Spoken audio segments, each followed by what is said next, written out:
cómo hacer un diagnóstico clínico, ecográfico o laboratorial del embarazo y también saber la fisiología del embarazo, o sea, los cambios anatómicos, hormonales, funcionales, metabólicos que ocurren en la mamá durante 9 meses y tal vez un poco más hasta el puerperio, que son importantes y pues es cuando uno estudia realmente lo que pasa en la mamá gestante o en la embarazada, se da cuenta que hay un ser superior que solamente puede hacer estos cambios en una persona que está embarazada, que está gestando, porque de lo contrario no se pudiera llevar adelante el embarazo.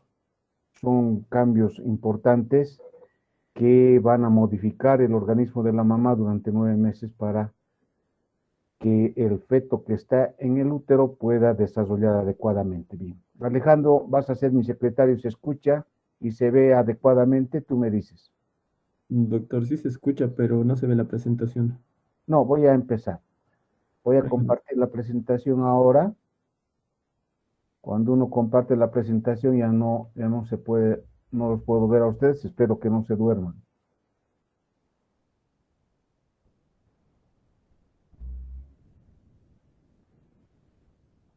Tú me dices, Alejandro, si está todo bien. Sí se ve, doctor. Muy bien. Vamos a empezar entonces, diagnóstico del embarazo y fisiología del embarazo normal. Por definición, el embarazo es el tiempo que transcurre desde que ha sido fecundado el ovocito y este ovocito madura, se convierte en un embrión, luego en un feto, y este embarazo va a durar aproximadamente 9 meses, 280 días o 40 semanas y se va a producir el parto. Entonces, a esto se define como embarazo. Ahora, este embarazo va a durar exactamente 280 días, 40 semanas o 9 meses, y a esto se va a llamar semanas de edad gestacional. Empieza con la fecha de la última menstruación en las mujeres. Las mujeres, ustedes saben, conocen bien por fisiología, del eje hipotálamo, hipófisis, ovario, endometrio, va a tener un ciclo menstrual, o sea, mensual cada mes. En realidad es preparación del útero, del endometrio para albergar o para anidar una posible gestación. Si no hay esta, pues se va a producir la menstruación y nuevamente al siguiente mes se prepara este endometrio para anidar una posible gestación. Entonces, cuando ha ocurrido la fecundación del óvulo por el espermatozoide, empieza un embarazo y se compatibiliza a partir de la fecha de la última menstruación. Entonces, la duración del embarazo de término o a término va a ser entre 37 y 42 semanas, un embarazo pretérmino va a ser menos de 37 semanas, un embarazo posttérmino va a ser mayor a 42 semanas. Ahora, también se puede clasificar al embarazo por trimestres. El primer trimestre va a ir desde el momento de la fecundación hasta las 13 semanas aproximadamente.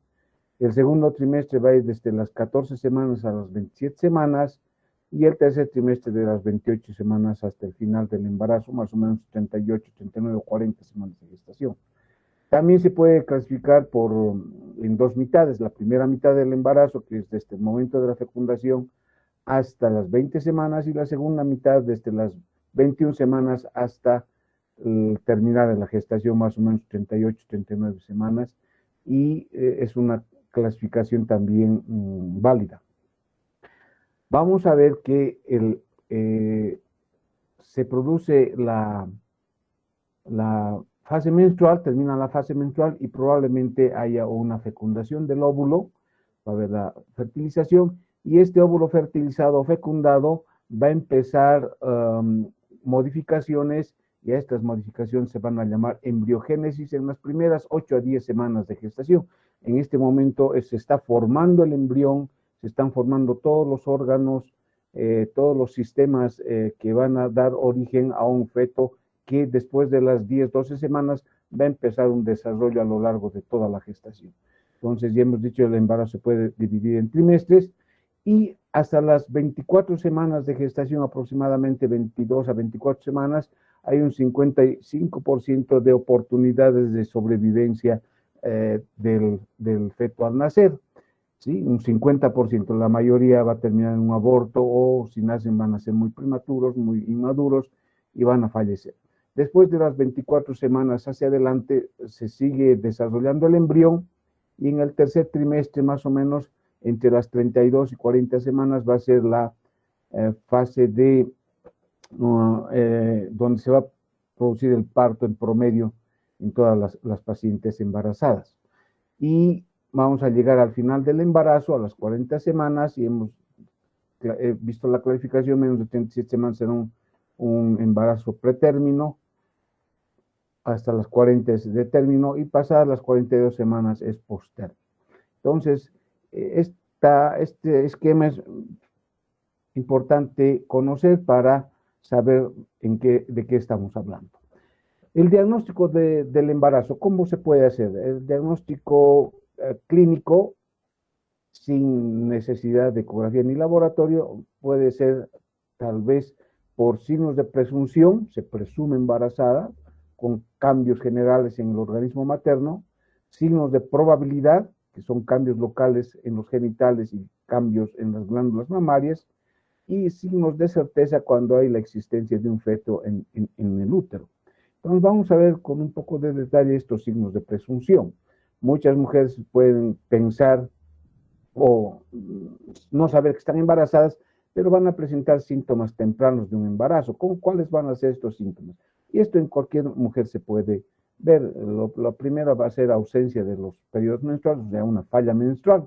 Entonces, cuando hay una falla menstrual, algo está ocurriendo, no es esto psicológico, sino son cambios hormonales que se producen muy tempranamente en la mujer y van a producir una falla menstrual, cosa de que el endometrio no se vacíe, no se menstrue ese colchón donde se está anidando un embrión, y este embrión, el trofoblasto de este embrión va a mandar unas órdenes al sistema, al eje hipotálamo, hipófisis, ovario, para que no se produzca la menstruación. Entonces va a haber una amenorrea. Ahora, pueden haber otros signos como sangrados irregulares, que puede tratarse tal vez de un embarazo ectópico o un aborto espontáneo en un embarazo muy inicial. Puede haber un dolor pélvico o abdominal por un crecimiento o por una anidación del embrión en este útero, una congestión y sensibilidad mamaria también, esto es muy frecuente. La glándula mamaria se congestiona y es dolorosa, y tal vez son los primeros síntomas de un embarazo. La náusea y el vómito que van a estar presentes por estos cambios hormonales que se van a dar en la mamá. Va a haber una disnea o fatiga, cansancio, sueño, orina con frecuencia, o sea, urgencia urinaria. Entonces, estos cambios o signos de presunción, como vean ustedes, son muy generales. No nos están diciendo que la señora está embarazada, pero podemos nosotros sospechar. ¿Cuáles van a ser los signos de probabilidad? Probable embarazo, ¿sí? Aparte de la amenorrea y los datos anteriores de la presunción, podemos tener signos generales, signos mamarios y signos uterinos. Los generales, ¿cuáles van a ser? Va a haber un abombamiento abdominal más o menos a partir de las 16 semanas, este es un embarazo un poquito más desarrollado, o pigmentación de la línea alba en el abdomen. ¿Sí? Esos son datos muy iniciales. Signos mamarios, vamos a tener una hiperplasia de la glándula mamaria, hipertrofia, perdón, una pigmentación de la areola mamaria, vamos a tener aumento de la red venosa de Haller, los tubérculos de Montgomery también se van a hipertrofiar, puede haber secreción de calostro, una secreción blanquecina, pero no es leche en este momento, y también tener la paciente un cloasma gravídico, una hiperpigmentación de los pómulos de la nariz, y eso son signos de probable embarazo que, si sumamos a los de signos de presunción del embarazo, principalmente la amenorrea, náuseas y vómitos, pues ya vamos nosotros dándonos cuenta que se puede tratar de un embarazo inicial. Ahora, ¿cómo vamos a corroborar? Hay unos signos de probabilidad de embarazo, los signos uterinos, nosotros hacemos un tacto vaginal a la paciente para evaluar las características o condiciones del útero. Vamos a ver que este útero va a estar aumentado de tamaño, aunque todavía no está saliendo de la fosa pélvica, y vamos a tener cambios en la forma de este útero y signos muy antiguos en la semiología obstétrica muy pasada, pues nos dicen que hay un signo de Piscacé, que es este de la mano a la derecha de su pantalla en la parte superior, es un abombamiento o una asimetría en el útero, en uno de los cuernos, donde probablemente se haya anidado el embrión. Ese es el signo de Piscacé. Es fácil de corroborar o de localizar este signo cuando la paciente es delgada. Cuando la paciente tiene un panículo adiposo más o menos abundante, va a ser difícil detectar este signo.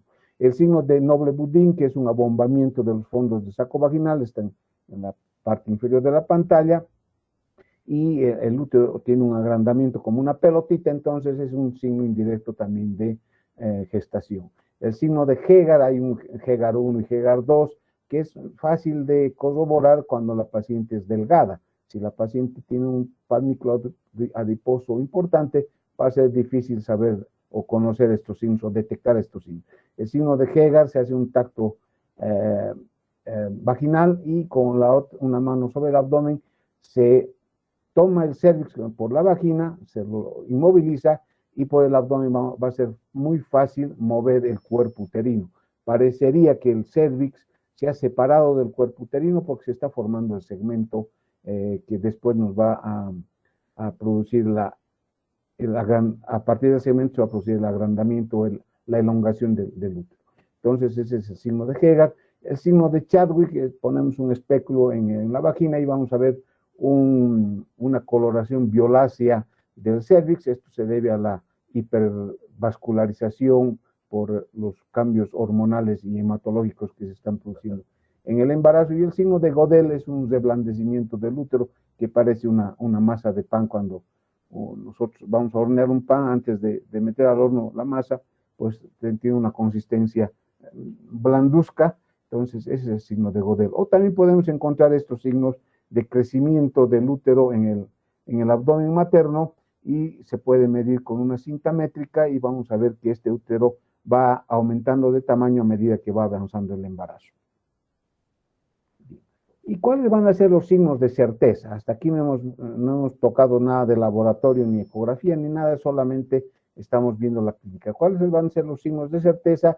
Una detección de la frecuencia cardíaca fetal a través de este detector Doppler, un detector fetal, que puede ser este aparatito que tiene el tamaño de un celular, o puede ser esta corneta de Pinar. Si no tenemos el aparatito del detector fetal, podemos utilizar esta corneta de Pinar. Claro que aquí no vamos a detectar muy tempranamente el latido cardíaco fetal, sino después de las 16 semanas aproximadamente. Con el detector fetal se puede detectar más tempranamente el latido cardíaco fetal. Movimientos fetales, la mamá nos va a decir que ya se mueve el niño en las multigestas después de las 16 semanas y en las primigestas después de las 20 semanas aproximadamente.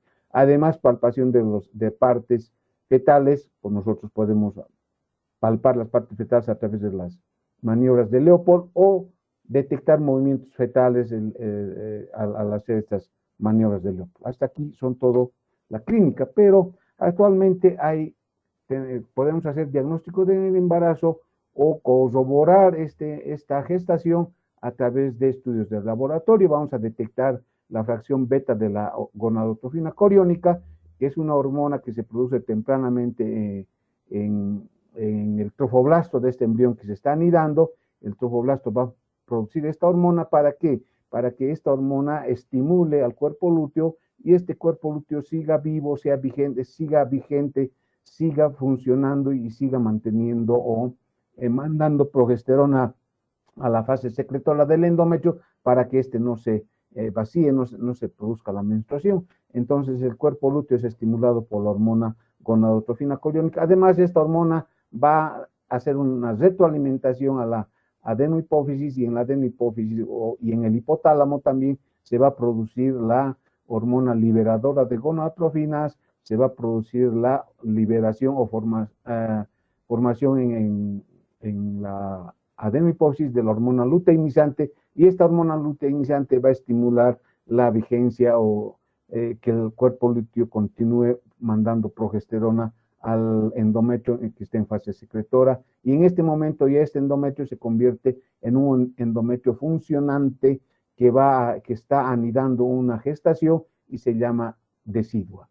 Bien, entonces estas pruebas de la hormona gonadotrofina coriónica pueden ser cualitativas, positivo o negativo, que se pueden hacer detectar en orina. Son kits que se compran en la farmacia y se hace la prueba en la orina de la mujer que se sospecha esté embarazada, y tenemos datos positivos después de 2 semanas de la fecundación, más o menos cuando ya ha habido falla menstrual.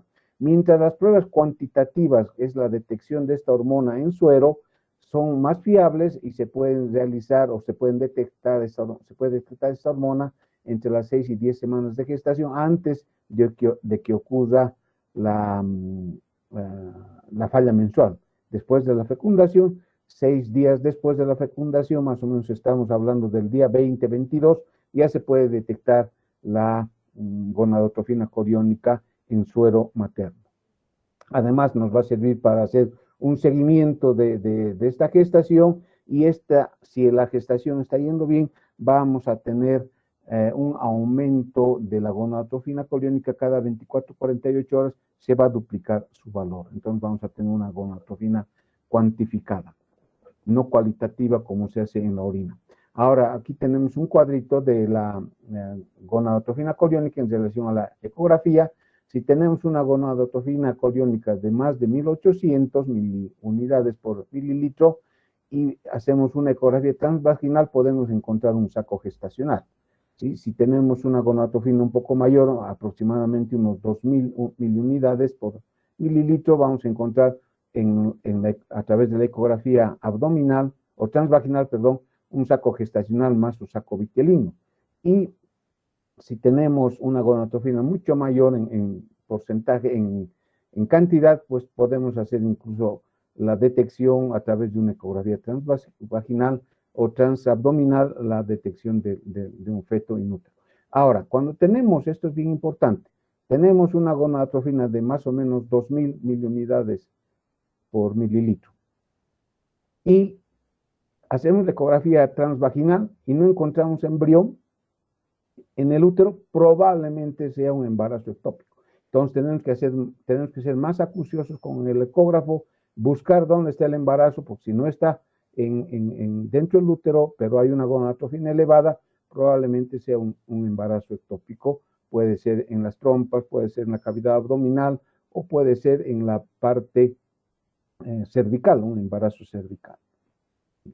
El diagnóstico del embarazo también se puede hacer, ya confirmar este embarazo a través de la ecografía del ultrasonido, principalmente transvaginal. En embarazos tempranos hacemos una ecografía transvaginal. ¿Para qué? Para saber la viabilidad de este embarazo, si está viable el embrión, si hay saco gestacional con embrión visible, para determinar el número de fetos, tal vez es uno solo, o son 2, o son 3, para establecer la localización y descartar un embarazo ectópico, la localización que esté inútero, o sea, que sea un embarazo eutópico, no sea ectópico, y calcular la edad gestacional. En el primer trimestre, si nosotros medimos al embrión, podemos calcular la edad gestacional y la fecha probable de parto.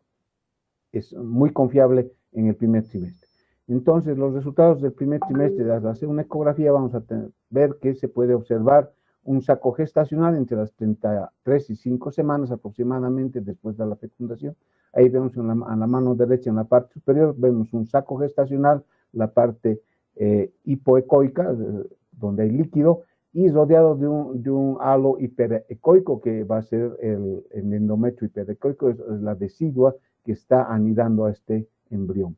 Y tenemos en la fotografía de más abajo ya un feto, ya no es un saco gestacional, es un saco gestacional, pero con feto, y ya aquí podemos hacer la medición o la visualización del latido cardíaco fetal, Y vemos ahí el saco vitelino también, que es entre las 3, 4 semanas de gestación se puede ver el saco vitelino, y este saco vitelino va a desaparecer a las 10 semanas de gestación aproximadamente, porque va a formar este saco vitelino el intestino anterior, medio y posterior del embrión.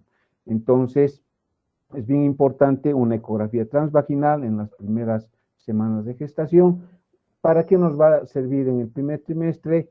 Los usos de la ecografía son para datar o saber la fecha de probable de parto a través, y la edad gestacional a través de una ecografía transvaginal en el primer trimestre, la viabilidad de los fetos que sean un feto que tenga un latido cardíaco fetal, o sea, que sea visible, que sea viable. Anormalidades en el embrión también se pueden detectar tempranamente, principalmente entre las 11, 14 semanas. Actualmente se hace ecografía para detectar alteraciones cromosómicas, eso van a ver ya en control prenatal ustedes. Anormalidades placentarias también se pueden detectar, evaluación de un embarazo ectópico y el número de fetos en el primer trimestre. Podemos ver también entre las 5 y 6 semanas de gestación el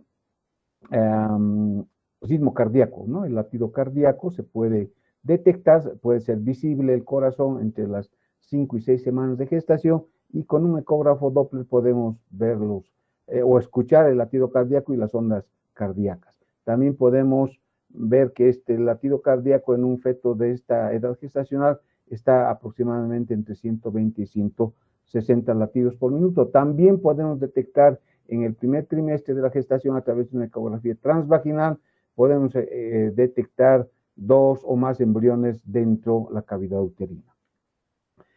En el segundo y tercer trimestre nos va a servir la ecografía para detectar anomalías fetales, ¿sí? O sea, ya son embarazos o fetos mucho más grandes, podemos detectar anomalías fetales, podemos cuantificar o evaluar la cantidad de líquido amniótico, podemos detectar la posición, situación fetal, podemos detectar las características placentarias, la madurez placentaria, la localización placentaria, y también podemos detectar o nos puede ayudar la ecografía en el segundo y tercer trimestre para guiarnos en métodos invasivos como la amniocentesis, que actualmente se está haciendo muy frecuente en el Hospital Germán Urquidi. Bien. Ahora, una vez que hemos diagnosticado la gestación, nosotros tenemos que establecer la fecha probable de parto, es bien importante. ¿Y cómo podemos hacer esto? A través de la última fecha de la última menstruación. Nosotros tomamos el primer día de la última menstruación y, según la regla de Naegeli, a ese último día le aumentamos 7 días y le rebajamos 3 meses. Entonces tenemos la fecha probable de parto, como está en ese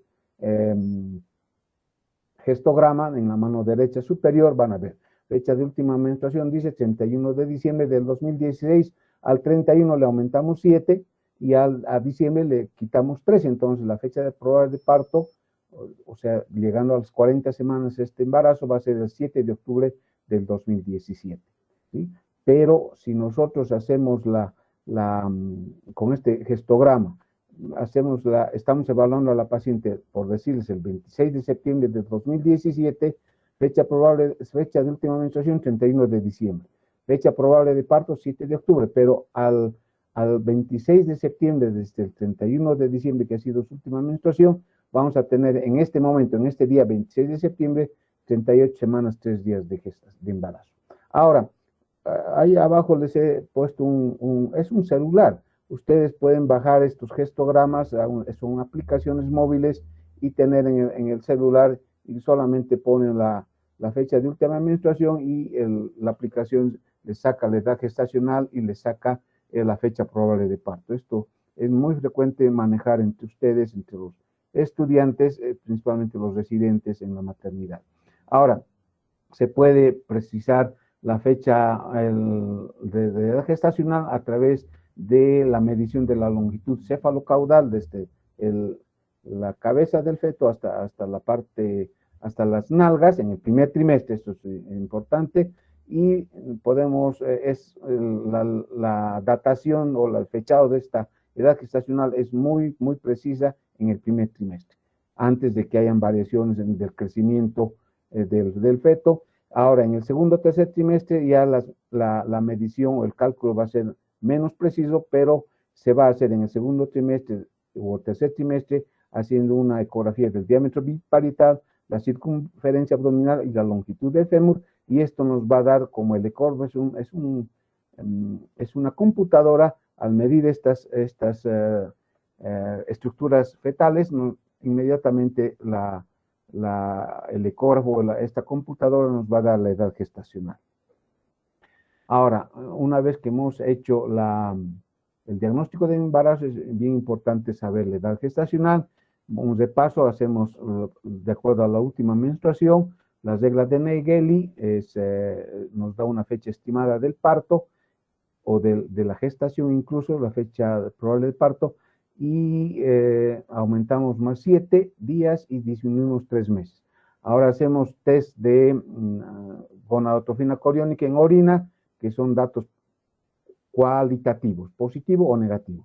Pero podemos hacer test de la misma gonadotrofina coriónica en sangre, en suero materno, y ahí vamos a tener resultados cuantitativos. Nos puede cuantificar cuánto de gonadotrofina coriónica hay en la mujer embarazada, y esta se debe duplicar aproximadamente en 48 horas, si es un embarazo normal. O finalmente hacer ecografía transvaginal, que es la forma más segura para detectar la edad o para determinar la edad gestacional. Aquí vemos cómo se mide la longitud cefalocaudal en un feto en el primer trimestre de gestación, y sacamos la edad gestacional. Aquí dice, a medir en esta fotografía, y ahí abajo dice 12 semanas, 4 días. No sé si ven, 12 semanas en inglés y 4 días, ¿sí?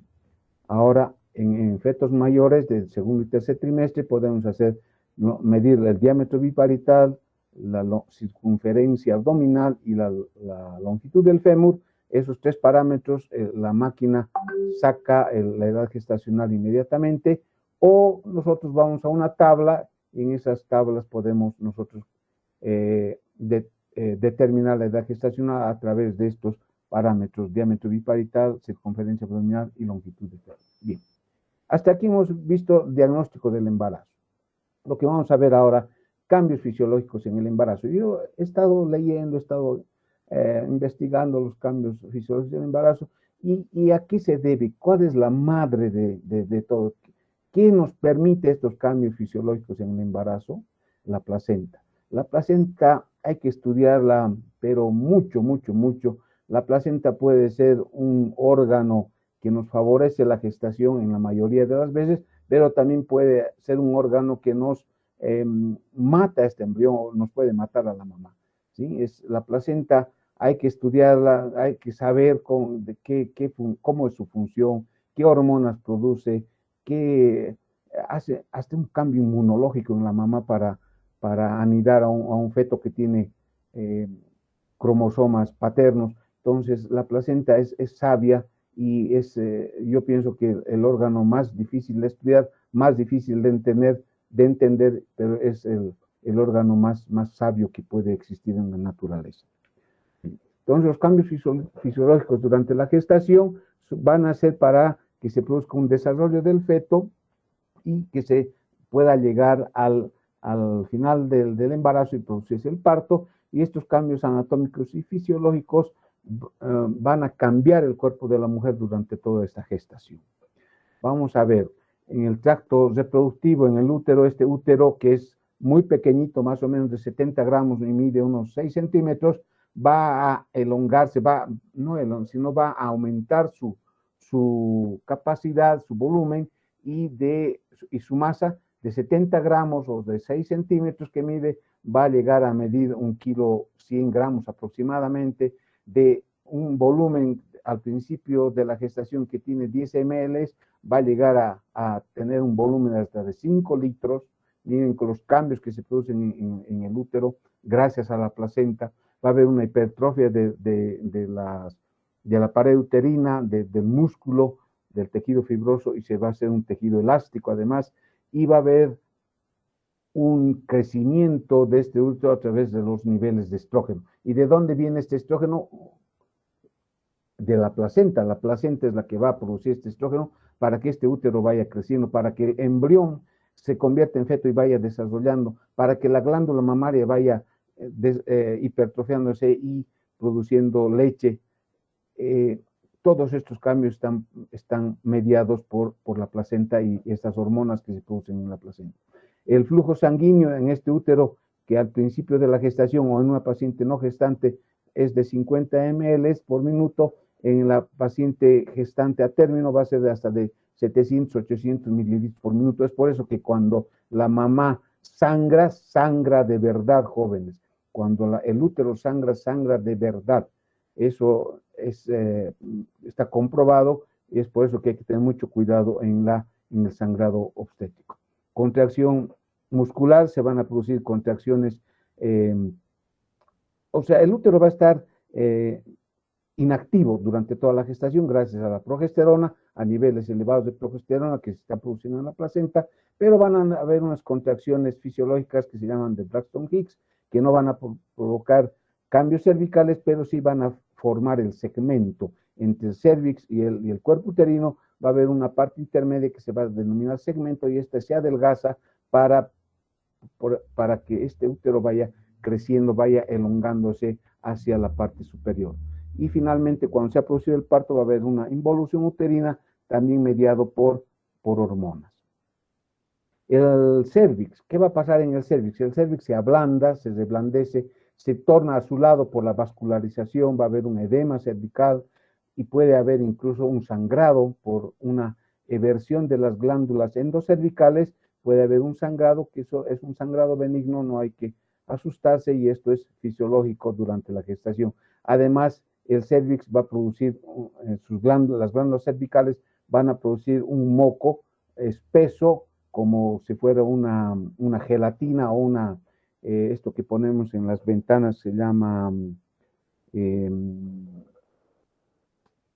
como es, silicona, como una silicona. Esas características tiene este tapón mucoso y nos va a hacer una barrera inmunológica para el contenido uterino, para que las bacterias de la vagina no ingresen al útero.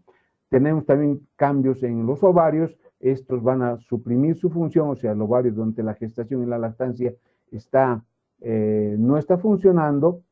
¿Por qué? Por un aumento del estrógeno placentario, hace un feedback y inhibe la liberación de gonadotrofina coriónica, perdón, de la liberación de hormona liberadora de gonadotrofinas en el hipotálamo, y en la hipófisis no se van a formar LH ni FSH, ¿sí? Entonces el ovario está en reposo, pero sí al principio de la gestación está vigente el cuerpo lúteo que suministra progesterona al endometrio o a la decidua materna para que no se vacíe, no se menstrue este endometrio y pueda anidar adecuadamente al embrión en las primeras fases de la gestación, los primeros días de la gestación.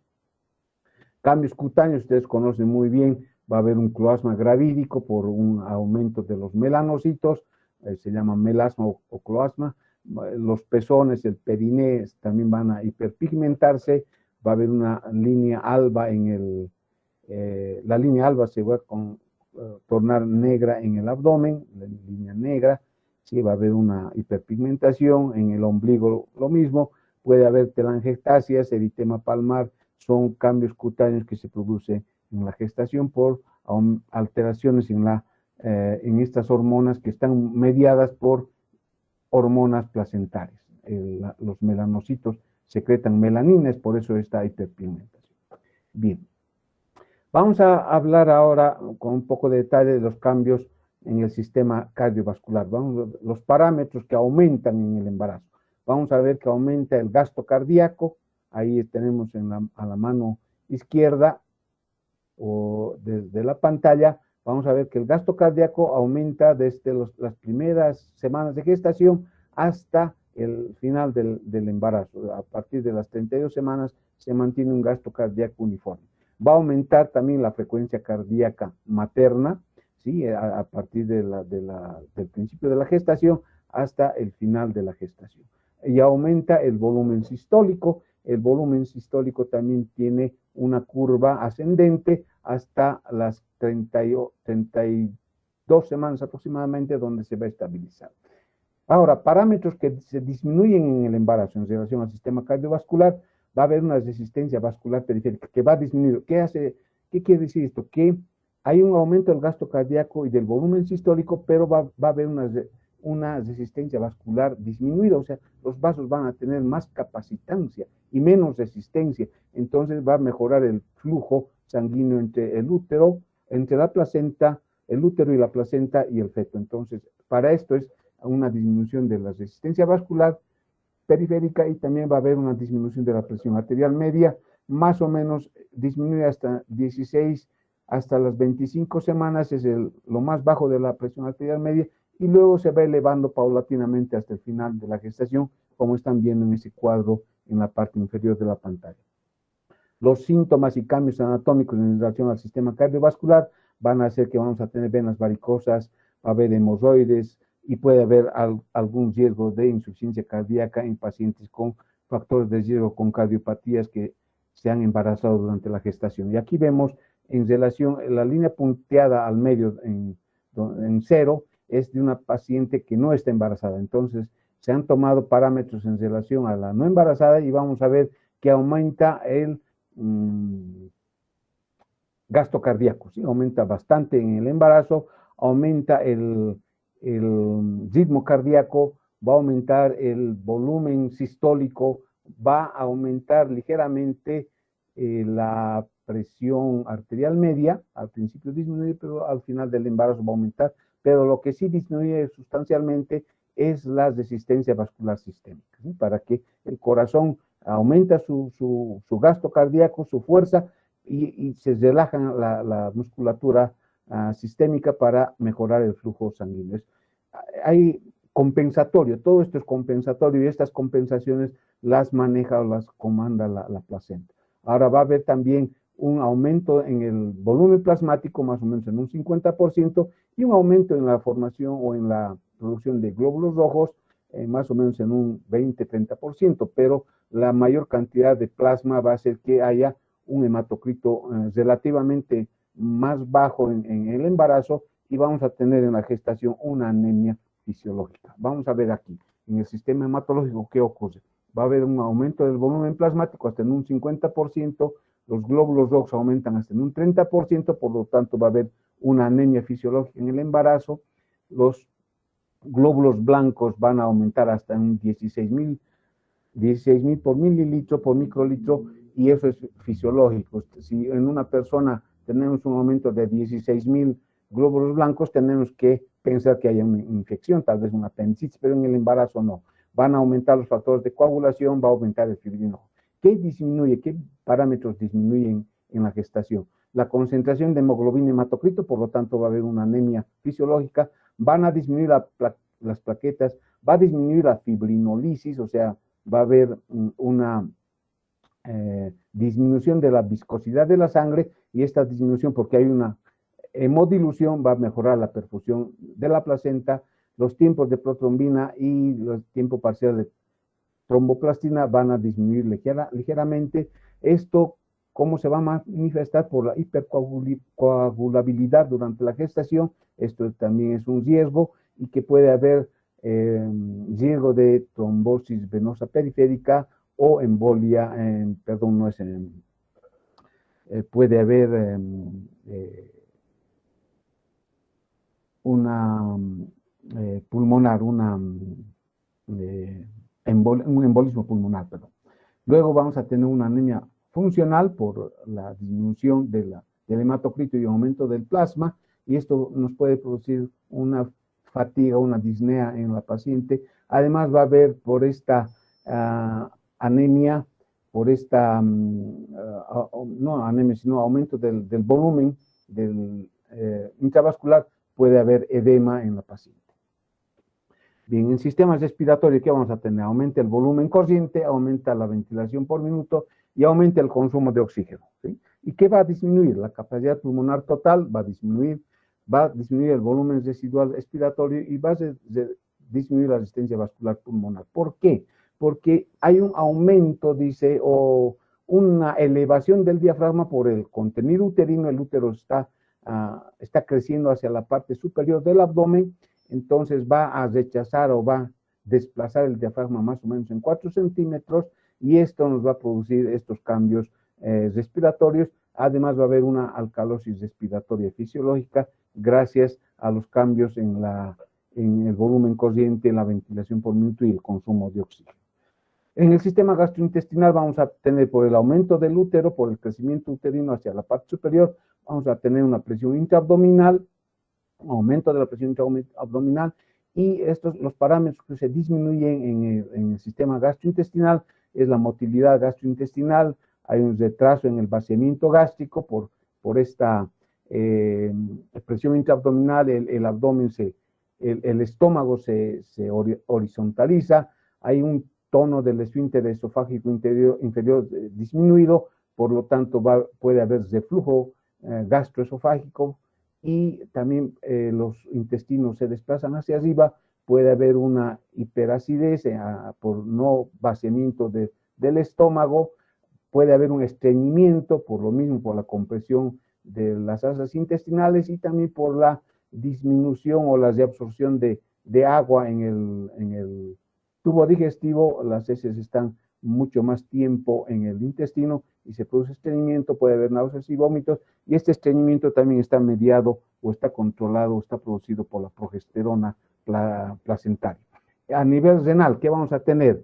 El tamaño del riñón aumenta, los dos riñones aumentan por un aumento en el volumen sanguíneo. Va a haber un aumento en la tasa de filtrado glomerular, va a haber un flujo plasmático renal aumentado, por lo tanto va a haber un aclaramiento de creatinina, proteinuria y excreción de bicarbonato aumentado durante la gestación. ¿Cuáles parámetros disminuyen? La creatinina sérica va a disminuir en el embarazo. ¿Por qué? Porque hay un aumento en el filtrado glomerular, entonces disminuye la creatinina en sangre porque se está eliminando por la orina. Va a haber un nitrógeno ureico también disminuido, el sodio también va a disminuir, pero se compensa a través de la reabsorción por el sistema renina-angiotensina-aldosterona. La osmolaridad del plasma va a disminuir y la reabsorción de glucosa va a disminuir. Por eso podemos tener una glucosuria fisiológica que se observa en un 50% de las pacientes embarazadas. Va a haber aumento de la frecuencia urinaria, nicturia, incontinencia urinaria, hidronefrosis es muy frecuente en el tercer trimestre de la gestación, y un riesgo aumentado de infección del tracto urinario. Sistema endocrino, ¿qué parámetros aumenta? Va a haber una tasa metabólica basal, va a aumentar hasta en un 20%. Esto es bien importante. La T3 y T4, que son hormonas tiroideas, van a aumentar por un aumento de la globulina transportadora de tiroides que se produce o que es estimulada por hormonas placentarias. Va a haber una intolerancia a la glucosa por el lactógeno placentario, que hace una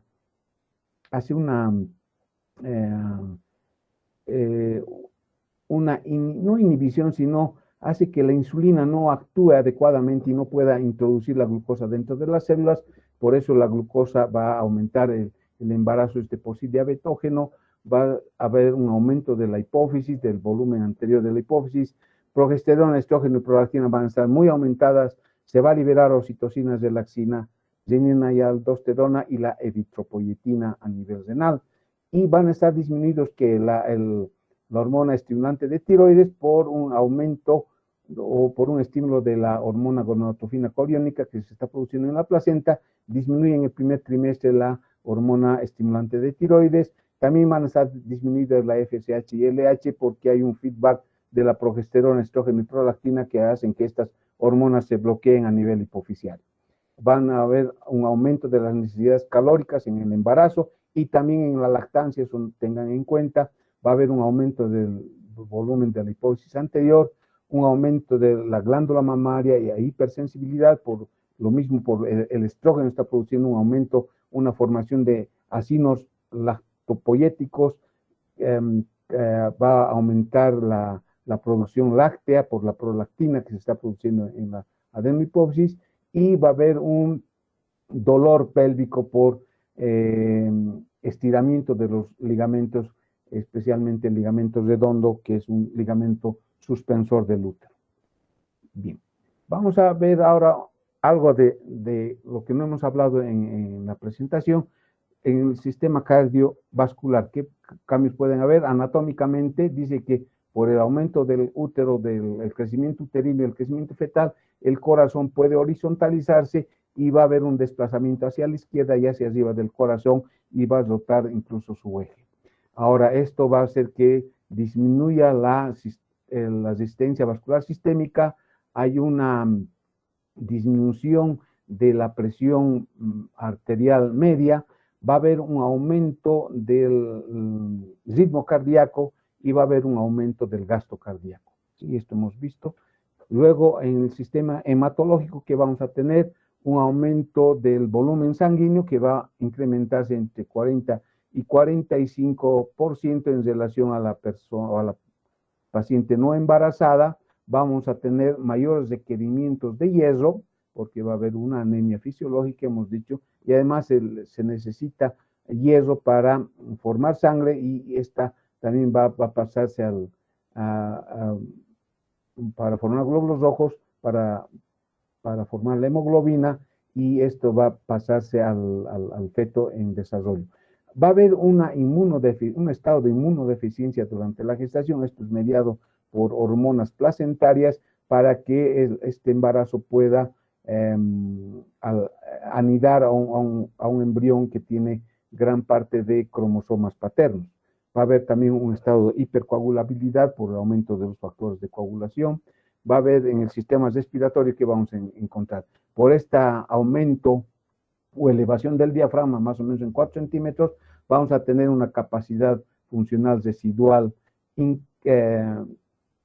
disminuida, vamos a tener la capacidad pulmonar total que no va a tener cambios, vamos a ver un volumen de reserva respiratoria y un volumen residual disminuidos, y finalmente un volumen corriente y un volumen minuto aumentado. Todos estos cambios nos permiten evitar la hipoxia y más bien van a hacer que disminuya el CO2 materno en relación al CO2 fetal, cosa de que haya una gradiente y pueda pasar el CO2 fetal a la circulación materna, y esta circulación materna va a eliminar al CO2 a través de la respiración. También tenemos alteraciones en el sistema gastrointestinal. La anatomía, vamos a tener que el intestino y el estómago son desplazados por el crecimiento uterino, y también va a haber una disminución del esfínter esofágico inferior, por lo tanto puede haber reflujo, puede haber vómitos, puede haber pirosis y irritación gástrica e irritación esofágica por el reflujo gastroesofágico. Vamos a tener en el sistema renal, el riñón va a agrandarse por el aumento o la llegada de mayor cantidad de sangre. Estos riñones también por el aumento uterino, por la compresión uterina, puede haber una hidronefrosis fisiológica principalmente en el segundo trimestre de la gestación, por compresión de los ureteros y elongamiento de los ureteros, se elongan por el efecto de la progesterona. Finalmente vamos a tener en el sistema renal una creatinina sérica disminuida, un aclaramiento de la creatinina va a estar incrementado por el aumento del filtrado glomerular. Eso es bien importante. Ahí tenemos que este filtrado está incrementado también. El sistema metabólico, ya vamos terminando, va a estar aumentado hasta en un 20%, el metabolismo basal. Va a incrementarse la demanda de calorías en el embarazo y en la lactancia, y va a incrementarse la retención de agua. Esto es bien importante por cambios hormonales, renina, angiotensina, aldosterona, y va a disminuir la osmolaridad plasmática. Ahí se produce un edema generalmente en los miembros inferiores en la paciente embarazada. Vamos a ver el sistema endocrino. Aumentan la progesterona y el estrógeno, placentarios por supuesto. aumenta un aumento del sistema aldosterona-renina-angiotensina, que nos va a hacer una retención de sodio, va a aumentar un incremento de relaxina que nos va a relajar los ligamentos de la pelvis para que se produzca un parto adecuado en una paciente gestante. Cambios anatómicos, vamos a tener que la glándula mamaria y la aureola incrementan y se hacen más sensibles, aumentan de tamaño y se hacen más sensibles. Va a haber un aumento del tamaño uterino, ya hemos dicho que aumenta hasta en un 5 litros la capacidad sanguínea y aumenta más o menos 1.500 gramos al término de la gestación en el peso. Un útero que pesaba 10 gramos ha aumentado hasta 1.100 gramos aproximadamente. El cervix se va a producir una eversión de las glándulas endocervicales que pueden ser que pueden producir sangrado, el cervix va a tener mayor sensibilidad, un reblandecimiento y finalmente vamos a tener una melasma, una línea negra, aumentado un cloasma gravídico y vamos a tener estrías en el abdomen por esta elongación de la masa del útero que está aumentando de tamaño. Y finalmente, ya para terminar, estos son los análisis de laboratorio que se incrementan durante la gestación. Aquí tenemos una mujer no embarazada en la parte izquierda del cuadro y vamos hacia la parte derecha en el primer semestre de embarazo, segundo y tercer semestre. Vamos a ver solamente algunos ejemplos. Hemoglobina, por ejemplo, en la mujer no embarazada está más o menos en 12 la hemoglobina. En el primer trimestre disminuye la hemoglobina, en el segundo trimestre mucho más, y en el tercer trimestre disminuye mucho más la hemoglobina porque hay una anemia en la gestación. El hematocrito, lo propio, en una mujer embarazada está más o menos en 35 el hematocrito, y a partir en primer, segundo, tercer trimestre disminuye sustancialmente el hematocrito por esta hemodilución que se produce en la gestación. Los leucocitos están aumentados, los eritrocitos disminuyen en número, el tiempo de protrombina va a estar también disminuido durante la gestación y vamos a tener que la glucosa, el embarazo es diabetógeno por la hormona lactógeno placentaria que va a producir una resistencia a la insulina y es por eso que la glucosa puede aumentar en el torrente, en la circulación materna. La creatinina va a disminuir en suero materno por aumento del filtrado glomerular, lo propio que el ácido úrico. Entonces, esos son los datos del laboratorio que tenemos que tener muy presente durante la gestación a través de los trimestres del embarazo. Bien, esta es la bibliografía que he consultado y estos dos últimos del doctor Suel Pascal y de la doctora Lindsay Jones, Evelyn Massa y Stanley Oyster, es lo último que he consultado. Miren que son unas actualizaciones últimas del 7 de julio de 2022, hace no más de 20 días, y este otro del 19 de mayo de 2022. Bien, jóvenes, si tienen alguna pregunta, si es que no se han dormido.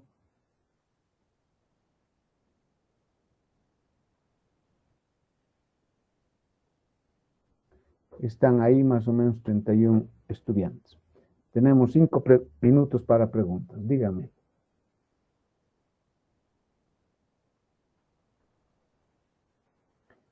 Josep abandonó las reuniones, entonces entendió. Mariela abandonó, ya están abandonando. Bien, jóvenes, no hay preguntas. Pienso que han entendido todo. Voy a pasar estas diapositivas a través del correo que tenemos para que ustedes estudien para el examen. Nada más, pues, nos vemos esta noche con el grupo de prácticas, por favor, a las 8 de la noche. Tatiana, Alejandro, está Vaselina por ahí, está Abril por allá. Ah, no, habían habido 2 Abriles. Abril Lazarte y Abril Sanabria. Está bien, doctora, hasta luego. Hasta luego. Hasta la noche, doctor.